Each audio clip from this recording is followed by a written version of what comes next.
تصور کنید در دنیایی زندگی می کنید که مرزهای جغرافیایی مقدستر از حقوق انسانها شمرده می شوند. امروز می خواهیم درباره چالش عمیق بین مفهوم تمامیت ارضی و حقوق بنیادین ملت‌ها صحبت کنیم. خب این موضوع واقعا پیچیده است، به خصوص وقتی به یاد میاریم که طبق آمار سازمان ملل بیش از 40% کشورهای جهان با چالش‌های قومی و ملی روبرو هستند. درسته.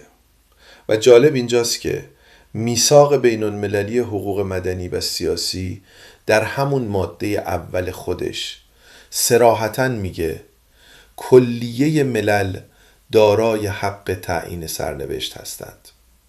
این یعنی این حق یک حق بنیادین و فراتر از اراده دولت هاست.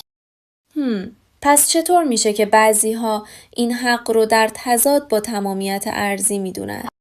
ببینید، مشکل اصلی از اونجا شروع میشه که در فضای سیاسی ایران گروه‌های مرکزگرا تمامیت ارضی رو به عنوان یک اصل مقدس و غیر قابل بحث مطرح میکنن، در حالی که از نظر حقوقی این فقط یک اصل برای حفظ ثبات بین دولت هاست.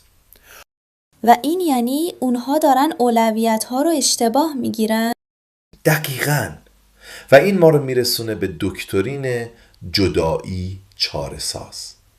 طبق این دکترین اگر دولتی به شکل سیستماتیک حقوق یک ملت رو نقض کنه، مشروعیت ادعای تمامیت ارضیش زیر سوال میره.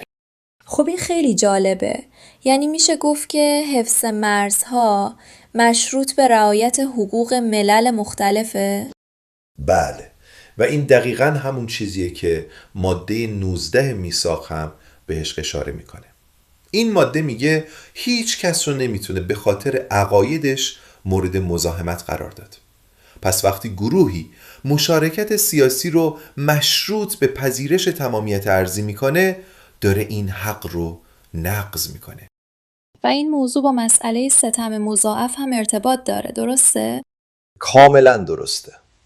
آمارها نشون میده که در بسیاری از مناطق قومی نرخ بیکاری تا 40% بالاتر از میانگین کشوریه. این یعنی علاوه بر محدودیت‌های سیاسی با تبعیض اقتصادی هم روبرو هستند. پس راه حل چیه؟ چطور میشه این تعارض رو حل کرد؟ ببینید، تجربه کشورهایی مثل اسپانیا و کانادا نشون میده که تمرکز زدایی ساختاری و به رسمیت شناختن حقوق فرهنگی و زبانی میتونه راهگشا باشه.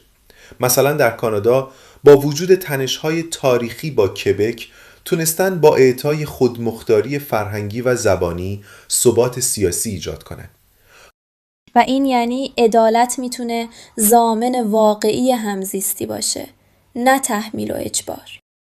دقیقاً. و نکته مهم اینه که این فقط یک بحث حقوقی نیست، بلکه یک مسئولیت اخلاقی هم هست. ما باید به جای تمرکز صرف بر مرزها به فکر رفع تبعیضها و برقراری عدالت باشیم.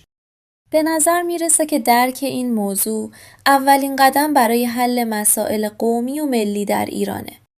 بله، و شاید مهمترین درسی که باید بگیریم اینه که مرزها قراردادی و تغییر پذیرن، اما حقوق بنیادین انسانها ذاتی و تغییر ناپذیره. پس باید اولویت هامون رو درست تنظیم کنیم.